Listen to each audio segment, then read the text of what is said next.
মানুষ ভাবতেছেন চিনি না, গোটা দেশ চিনি। টেকনাফ থেকে তেতুলিয়া কোন নেতা কোথায় কি করে, মোটামুটি আল্লাহ তাআলার মেহেরবানিতে নখদর্পণে আল্লাহ পাক একদম বাংলাদেশের এমন কোন জেলা নাই যেখানে আল্লাহ পাক আমাকে নেন নাই। আপনাদের দোয়ায় আলহামদুলিল্লাহ। আগামীকাল পাবনার দারুল আমান ট্রাস্টের মাহফিল। আগামী 27শে জানুয়ারি প্যারেড ময়দান 18 বছর বন্ধ ছিল, ফেরেশতারা বন্ধ রাখছিল। 18 বছর পর চালু হচ্ছে, জোরে বলি ইনশাআল্লাহ। আমান ট্রাস্ট 12 বছর যেতে দেয়নি, মামলা দিয়েছিল, আমাকে যেতেই দেয় নাই। আগামীকাল শুরু হচ্ছে। এরকম করে সিলেটের মাহফিল বাস্তবায়ন হয়েছে, করেছি। প্রথম দিন আমি ছিলাম, শেষ দিন মিজান আজহারি ছিল, এরকম করে উনি ছিলেন। এরকম করে গোটা দেশে মাহফিলের একটা মৌসুম, একটা রসম আগের মতো সেই পূর্বের রূপ চলে এসেছে। আমরা আগামীতে আমরা কোরআনকে দিই, আমরা আমাদের ব্যক্তি, পরিবার, সমাজ, রাষ্ট্রকে আমরা গড়তে চাই। জোরে বলি ইনশাআল্লাহ। এখনো কিছু শকুন আছে না নাই? কিছু শকুনের বদনজর কিন্তু এখনো আছে। কঠোর হস্তে দমন করতে হবে। যুবকরা পাহারা দিবা। তোমার গ্রামে কোন মেয়ে ঘর থেকে বোরকা ছাড়া বের হয়, সেই বাড়িতে যাবা, মুরব্বীকে বলবে আপনি মেয়ের বাবা অথবা মেয়ের ভাই, বোরকা পরায় বের করুন। আমরা যুবক, আমাদের যৌবন আছে, কষ্ট হয়, চোখের গুনাহ হয়। বোরকা ছাড়া গ্রাম থেকে কোনো মহিলা বোরকা ছাড়া বের হতে পারবে না। এরকম করে 64,000 গ্রামের যুবকরা যদি সচেতন হয়, গ্রাম ঠিক হয়ে যাবে। এরপরে তোমার গ্রামের মাতব্বর যদি নামাজ না পড়ে, সেই মাতব্বরকে আস্তে করে ডাক দিয়ে বলবা, চাচা আপনার মাতব্বরে সারা জীবন দেখেছে, আরো সামনের জীবনও দেখতে চায়, আপনি মাতব্বর থাকেন, দয়া করে নামাজটা পড়েন। নামাজ যদি পড়ে ওকে, কোনো সমস্যা নাই। নামাজ যদি না পড়ে আবার দাওয়াত দিবা, তাও পড়ে না। আবার দাওয়াত দিবা, তাও পড়ে না। চূড়ান্ত লেভেলে গিয়ে বলবে নামাজ আছে, মাতব্বরি আছে, নামাজ নাই, মাতব্বরি ছুটাইয়া দেব।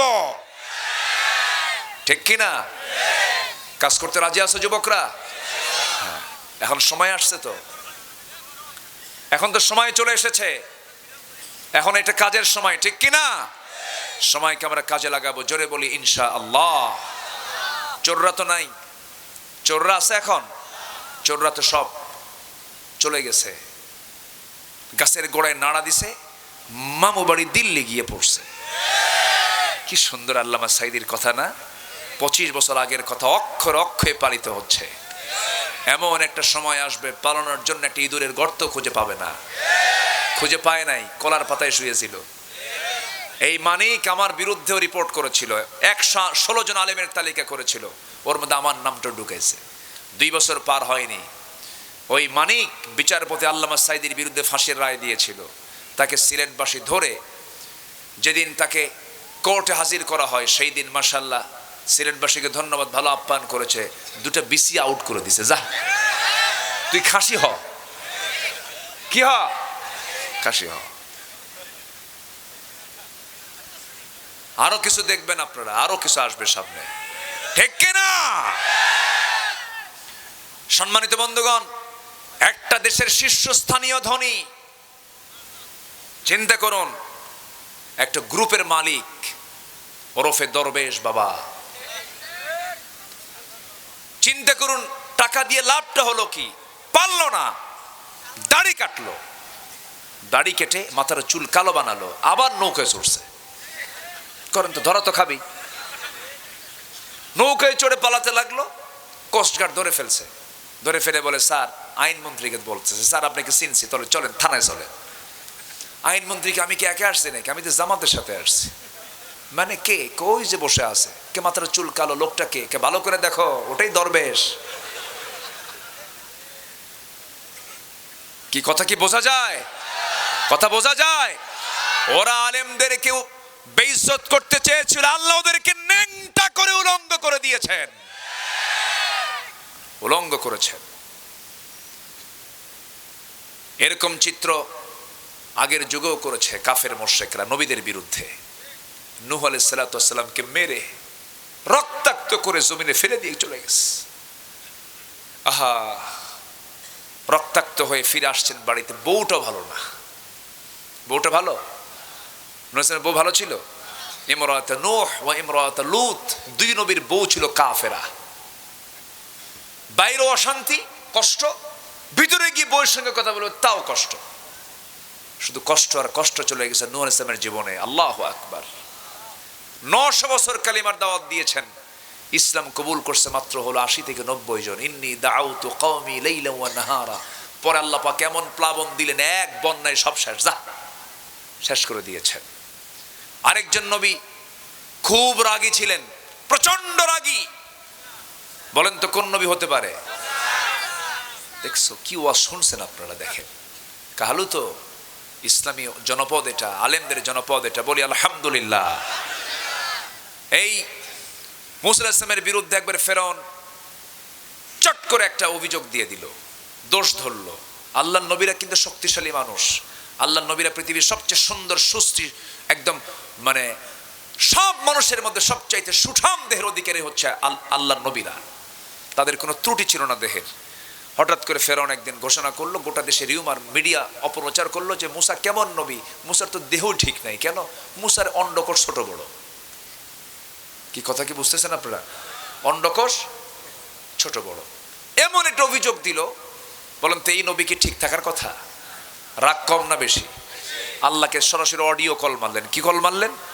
Audio call. উনি কিন্তু অডিও কলে কথা বলতেন আল্লাহর সাথে, জানেন না আপনারা? কোরআনে আছে না নাই?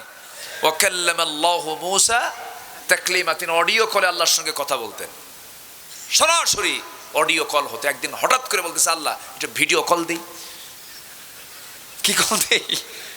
ভিডিও কল দিই। আল্লাহ বলেন তো অপশনই তো নাই, তুমি ভিডিও মারবা কেমনে? লান তারানি, আমাকে দেখতে পাবা না। আমাকে দেখতে যদি চাও জান্নাতে দেখবা। কাব্বা আমি কি বলে, আল্লাহ কোনো উপায় নাই, আমি তোমাকে দেখবই। তুর পাহাড়ে আসো।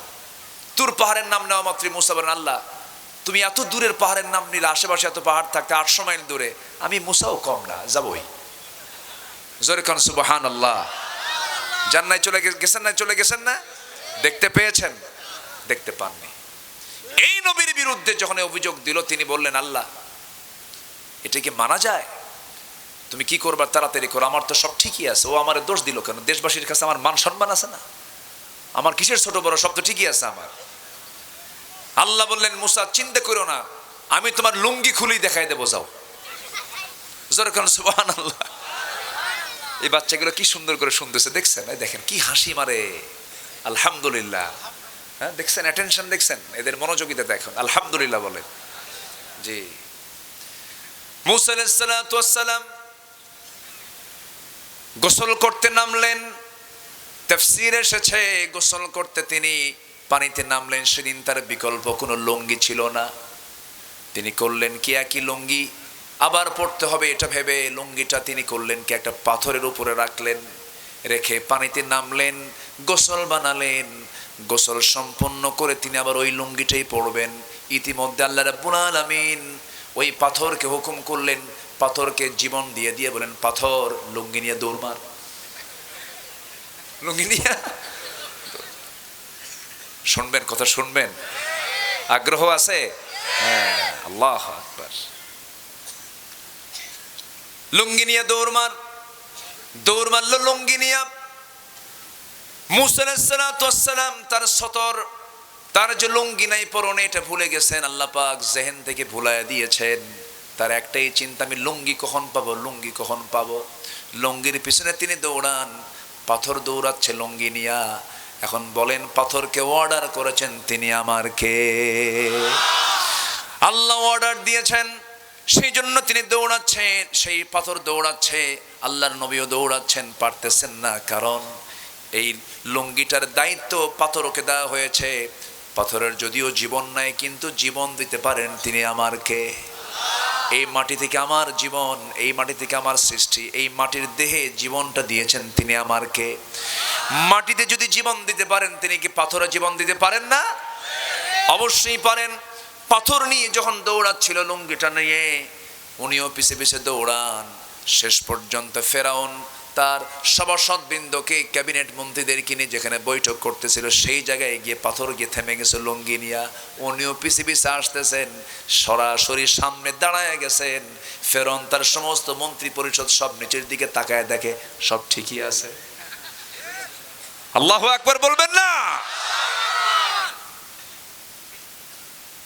আলেমদের যে কোনো দোষ নাই, আল্লাহ পাক সব ওপেন করে দিয়েছেন। ঠিক আছে না? আর কোন জঙ্গি নাটক আছে?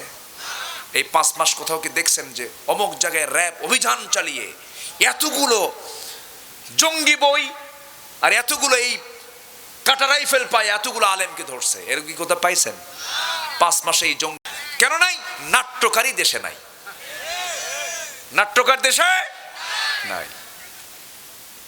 কি কথা কি ক্লিয়ার? কথা বোঝা যায়? 2018 সাল, এখানে আমার কিছু জেল পার্টনার আছে, কই চলে গেছে নাকি? চলে গেছে, একসাথে জেলে ছিলাম জানেন, চুরি করে না কিন্তু, এই কোরআন শরীফের কথা বিয়া। 18 সালে নির্বাচনের আগ দিয়ে কয়েকশো পুলিশ বাড়ি ঘেরাও করলো। মনে হয় আমি কত বড় যেন দাগি আসামি। ধরলো, ধরে থানায় নিয়ে গেল। ওসি আমার দিকে কান্দে। বললাম আপনি কান্দেন কে? হুজুর আমি আপনার খুব ভক্ত। তো ভক্তকে ধরছেন কেন? তো বলে হুজুর উপরের চাপ। উপরের চাপ তো ভালো, আল্লাহ কি চাপ দিল আপনার? এখানে সেই উপর না তো। হুজুর কি বলবেন, চাকরি বাঁচান তো ফরজ। আমি বললাম ইমান বাঁচান তো নফল। কি বলবো আর। পরে মামলা দিল, মামলা দিয়ে বললো যান হুজুর একটু দোয়া করে জেল খাটেন, নির্বাচন শেষ হলে আপনি বের হয়ে যাবেন। তো মামলা দিয়ে জেলখানায় ঢুকায় দিল। জেলখানায় ঢুকলাম, ঢোকা মাত্রই দেখি সামনে দাঁড়ানো এক 85 বছরের বুড়া মানুষ। আমি ওনাকে চিনি না, কিন্তু উনি আমাকে চিনেন। লম্বা একখান সালাম দিয়ে বলে হুজুর আপনি জেলখানায় ঢুকছেন, খুব খুশি হলাম।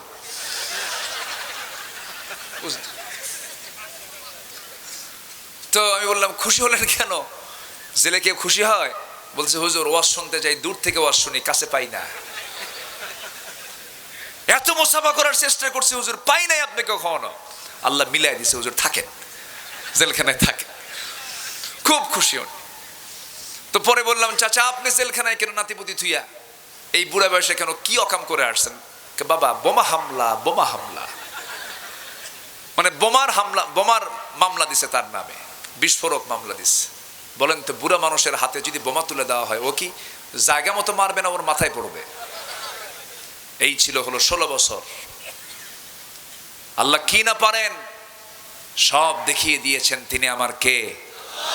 মুরব্বীরা প্রায় বলতেন এর না মরা পর্যন্ত উপায় নাই, বলছে কিনা বলেন? কিন্তু সব ফয়সালা করে দিয়েছেন। তিনি আমার কে? আল্লাহ খালি মাঝে মাঝে বলেন বান্দা আলা ইন্না নাসরাল্লাহি করিব, আমার সাহায্য খুব নিকটে, এত পেরেশান হও কেন? আমার সাহায্য খুব কাছে। আল্লাহু আকবার বলেন। আমার বন্ধুগণ, তাহলে এই দুনিয়াতে আমার রাসূল কেন এসেছিলেন? সবার কাছে স্পষ্ট হয়ে গেছে, কোনো দিন চলবে না। কার দিন বিজয়ী করতে হবে? আসতে বলবেন না, কার দিন বিজয়ী করতে হবে? আল্লাহর দিন বিজয়ী করার জন্য আমাকে আপনাকে চেষ্টা করতে হবে। আল্লাহ রাব্বুল আলামিন তার রাসূলকে এই দায়িত্ব দিয়ে দুনিয়াতে পাঠিয়েছিলেন। 12টা পয়েন্ট আমি আস্তে আস্তে করে বলে বলে শেষ করে দেব। আমার নবীজি যে রাষ্ট্র গঠন করেছিলেন, সে রাষ্ট্রের 1 নম্বর দিক ছিল তিনি তাওহীদকে প্রতিষ্ঠা করেছিলেন। যে সমাজে কোনো শিরকের কোনো গন্ধ ছিল না।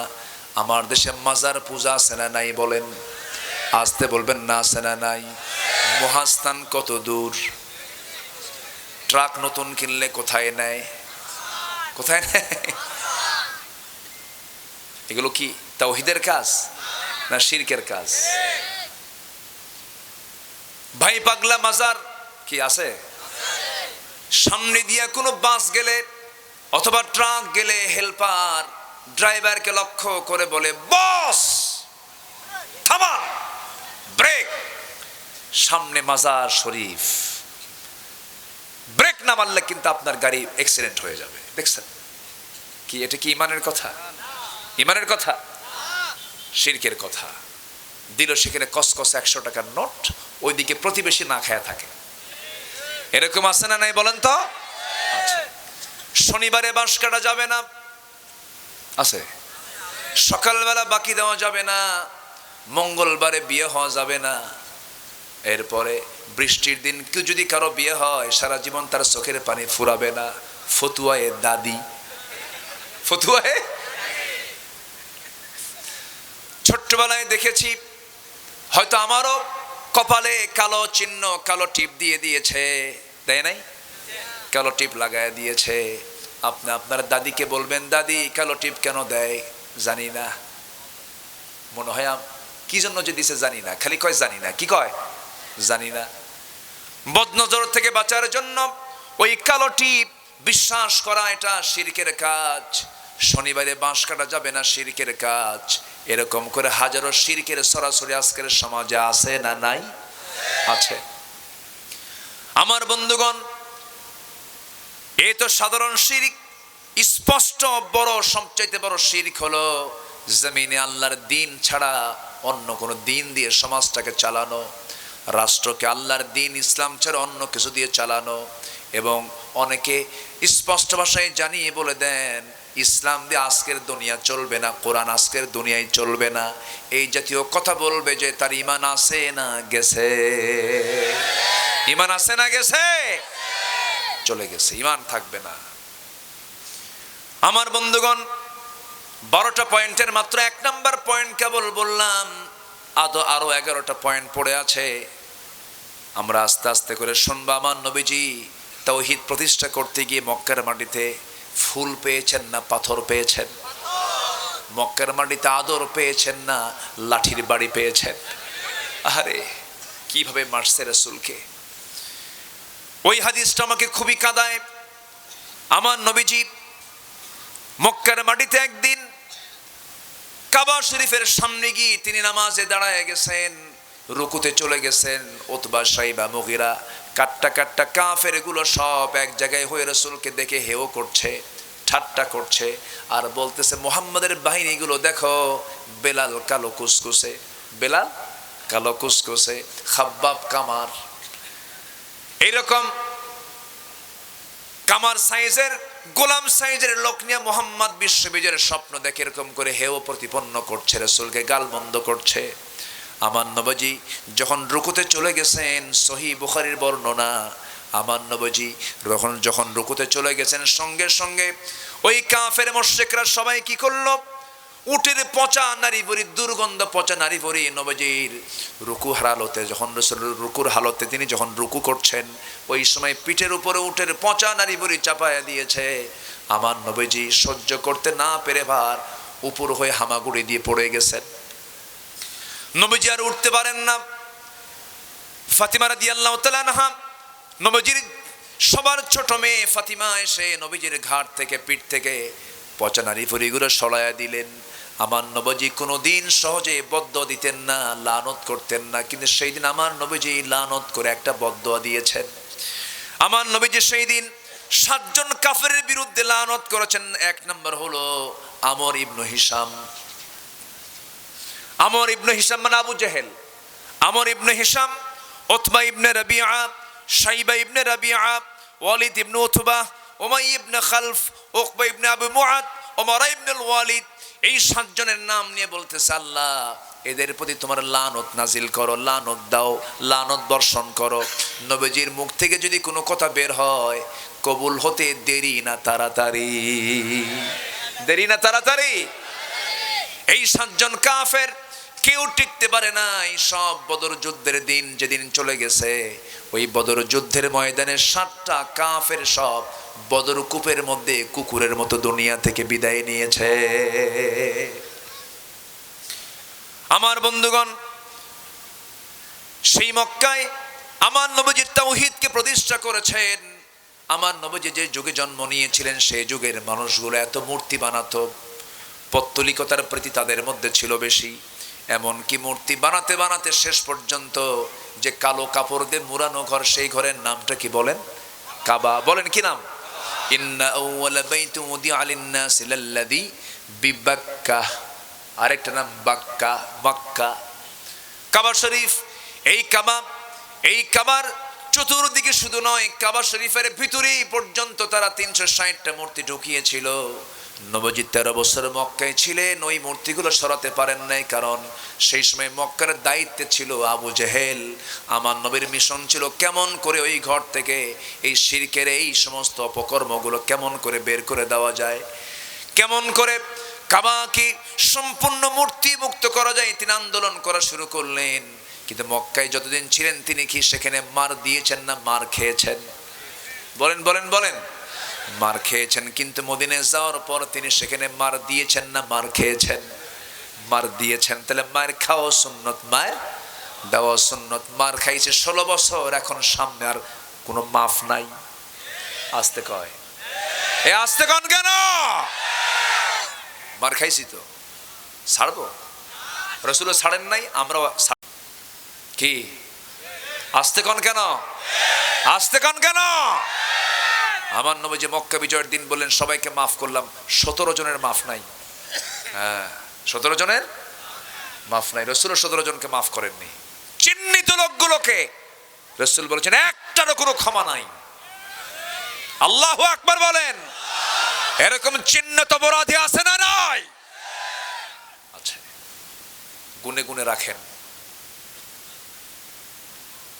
আমার নবী যে মক্কায় ঢুকে সাধারণ ক্ষমা ঘোষণা করলেন, কিন্তু বললেন ইল্লা, ওই যে ইকরামা আবু জেহেল, ইকরামা আবু জেহেলের ছেলে ইকরামা, তাকে মাফ করা যাবে না। ইকরামা শুই নাই, মারছে দৌড়। তিহামা অঞ্চল পার হয়ে সে একটা নদী পাইল, কারণ মুহাম্মদ বিন আব্দুল্লাহ ধরলার উপায় নাই, মক্কা বিজয় হয়ে গেছে। নদীর কাছে গিয়ে নৌকার মাঝিকে বলে, ভাই আমাকে পার করে দিবা? নৌকার মাঝি কয়, তোমার পার করব, টাকা দিয়া না। কি দিয়া? কালেমা পড়। সুবহানাল্লাহ বলবেন না? ইকরামার মনটা আরো ছোট হয়ে গেল। হায়রে, এত দূর পর্যন্ত ইসলাম চলে আসছে। আল্লাহু আকবার বলেন। মাফ হবে, মাফ হবে, তওবা করে ফিরে আয়। আসতে কন কেন? আসতে কন কেন? তওবা করে ফিরে আয়। আকাম কুকাম বহু করছিস, চিন্তা করা যায় কত ক্রস ফায়ার দিয়েছে। আহা, নামাজি মানুষ, নামাজি ছেলে, ইয়াং ছেলে, ওই ঝিনাইদাতে একটা ছেলে, ওই আনার এমপি যাকে টুকরো টুকরো করে কলকাতায় মারলো, জানেন না আপনারা? সব বাথরুমের ফ্ল্যাশ করে তার লাশটাকে ছিন্ন বিচ্ছিন্ন করে দিয়েছে। ওদের নির্দেশে ইয়াং ছেলে, স্কুল পড়ুয়া ছেলে, তাকে তো মারছেই, চোখটা পর্যন্ত তুলে নিয়েছে, ক্রস ফায়ার দিয়ে দিয়েছে। শত শত ক্রস ফায়ারে মেরে ফেলা হয়েছে। আমাদের দেশের ভবিষ্যৎ প্রজন্ম ছিল তারা, দেশের কর্ণধার ছিল, বেছে বেছে তাদেরকে ধরে ধরে মেরে ফেলা হয়েছে। প্রতিটি হত্যার বিচার বাংলার জমিনে হতে হবে, ঠিক কিনা? সর্বশেষ 5 আগস্ট পর্যন্ত যতগুলো হত্যা করা হয়েছে, গণকবর দেওয়া হয়েছে, ভাইরে, ওই মুগ্ধ, যে মুগ্ধ পানিটা নিয়ে বলল, কার পানি লাগবে ভাই? এই যে পানি, এই যে পানি। আপনি তো তার বাড়িতে জানতো, তার মার কান্না এখনো আসে না নাই? তার মার কান্না আসে না নাই? আপনি যাকে গুলি করছেন, আপনি যাকে মারতেছেন, যেদিন মরে গেছে তার বাড়ির পাশে গিয়ে দাঁড়ায়া থাকেন, কি বিলাপ হয়, কি কষ্ট হয়। যার স্বামী মরে বউ ছাড়া কেউ বোঝে না, যার ছেলে মরে তার বাপ ছাড়া কেউ বোঝে না, যার বাপ মরে তার ছেলে ছাড়া কেউ বোঝে না। আপনি হত্যা করতে যাবেন কেন? হত্যা রাজনীতি কেন করতে গেছেন আপনি? আপনি তওবা করেন, নচেত জাতি আপনাকে ক্ষমা করবে না, ঠিক কিনা বলেন? ইকরামা ইবনে আবু জেহেল মাসির মুখ থেকে যখন শুনছে কালেমা পড়, মাথা ঘুরে গেছে, এ কি শুনলাম আমি। এদিকে ইকরামা তার বউ নবীর কাছে গিয়ে বলতেছে, ইয়া রাসূলুল্লাহ, আমি কালেমা পড়তে চাই। রাসূল বলেন, তোমাকে কালেমা পড়ায় দিলাম, যাও। যেরকম সুবহানাল্লাহ। এবার তিনি বলছেন, ইয়া রাসূলুল্লাহ, ইকরামা তো সারা জীবন আপনার বিরুদ্ধে যুদ্ধ করেছে, আবু জেহেলের ছেলে, সে যদি কালেমা পড়ে আপনি কি মাফ করবেন? আমার নবীজি কেঁদে ফেলে বললেন, হ্যাঁ, সে যদি ইসলাম কবুল করে আমি তাকে মাফ করে দেব। ইসলাম তো উদার, ইসলাম কি বলেন তো? উদার, আমি তাকে মাফ করে দেব, যাও। সেই মহিলা দৌড়া দৌড়া স্বামীকে খুঁজতে বের হইছে, স্বামীকে পেয়ে গেছে, বলতেছে ইকরামা কপাল খুলছে, রাসূল মাফ করে দিবেন। এদিকে রাসূল বলছেন সাহাবীরা, আবু জেহেলের ছেলে ইকরামা আসবে, আমার সামনে পর্যন্ত কেউ একটা কটু কথা বলবা না। সুবহানাল্লাহ বলবেন না? একটা কটু কথা বলবা না তোমরা। ইকরামা আসুক। নবীর দিলটা কত উদার দেখেন। সামনে চলে আসলো, রাসূল বললেন ইকরামা কিছু বলবা? মাথা নিচু করে বলে, অনেক ভুল করেছি, অপরাধ করেছি, আমাকে মাফ করে দিন, আমি কালিমা পড়তে চাই। জোরে বলি সুবহানাল্লাহ। রাসূল তাকে মাফ করে দিলেন, কালিমা পড়ায় দিলেন। ওইদিকে হিন্দা, নবীজির আপন চাচা আমির সাইয়্যিদুশ শুহাদা আমির হামজার কলিজা চিড়ে চাবায়া খেয়েছে। এত একজন কঠিন নারী তিনি ছিলেন।